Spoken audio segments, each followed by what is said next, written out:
Hey everybody, Wesley Strader, Bass Pro Tour Pro, and I'm here to talk to you a little bit about forward-facing sonar. And if you're not familiar with forward-facing sonar, what that is they've actually taken a transducer and they've turned it up to where now instead of shooting down at the bottom from the bottom of your boat, it's shooting out. It's shooting up, down, and out.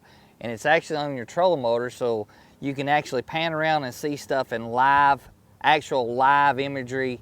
As it's swimming, you can watch the blades turn on your spinnerbait, you can see fish swimming.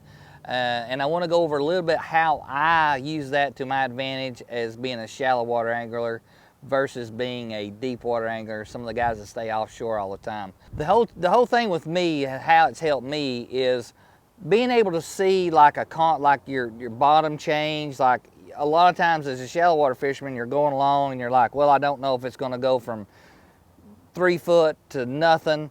So now I'm actually able to look out in front of me and see. I might be in 3 foot of water and I'm guessing I'm looking at a bank and I'm wanting to stay in that 2 foot range. So now I can look in front of me and say, okay, this is the wrong stuff, like it's too shallow.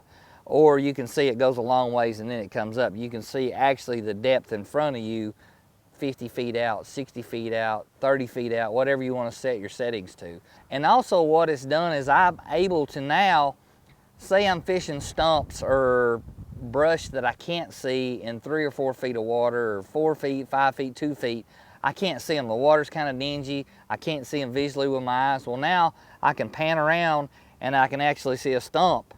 And also, a lot of times you can see a fish on that stump. You can see him swimming around the stump or staying, on one side of the stump. So that gives you a new sense of confidence when you're pitching to a stump that there's actually a fish on it. Without, used to, we had to imagine what was going on under the water. Well, we don't have to imagine now. We can actually see it. We can see it in real time. It's unbelievable what you can see with it, whether it be, targets, fish, structure. It just adds a whole new element to the way you fish shallow. Even the guys that fish deep, let's say a Michael Neal or a Jacob Wheeler, how they get out offshore and they chase fish down and they're able to catch them by looking at them. Now you can actually do that up shallow. So this thing isn't only for guys in deep water, it will help you in shallow water fishing as well.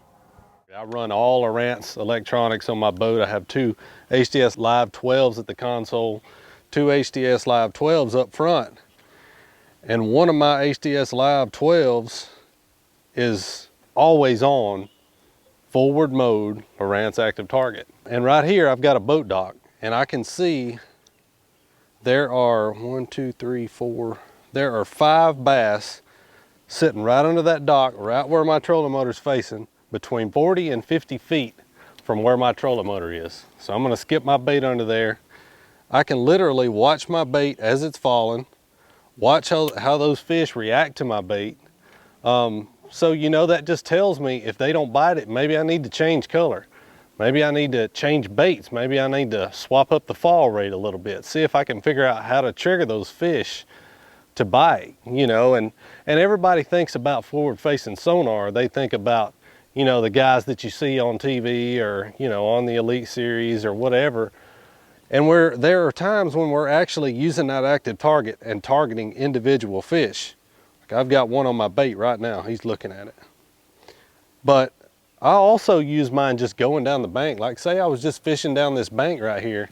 I'm constantly scanning around with that active target, looking for fish that are out just roaming around, looking to see how deep the bait is. It'll tell you a lot about the given day that you're fishing, if you'll let it. Yes, I use it to target individual fish on docks, brush piles, things like that, but I also use it to let me know how the fish are acting any given day.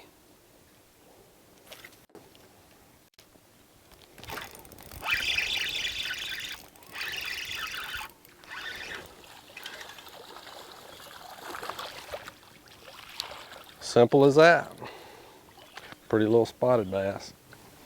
All right, so let's talk a little bit about those times when you are targeting individual fish, because you're seeing a lot of guys do that in tournaments these days. And it's a very effective way, because when you get that active target dialed in, you can actually tell the size of the fish. A lot of times you can tell if it's a big fish or a small fish. And one of the things that you have to learn when you get active target is what do gar look like? What do carp look like? What do catfish look like? And what bass look like? And it's all got to do with the way they set up and things like that. But to be able to watch your bait in real time, you know, say you're throwing a jerk bait and you're trying to get an individual fish to bite. If he doesn't bite one color, hey, pick up another color. Like say those fish most of the fish you're seeing are 8 to 10 feet deep. Well, you know you need to be throwing a jerk bait or some kind of a bait that dives in that depth range. So the knowledge that it gives you shortens the learning curve in fishing. And that's a big, big deal.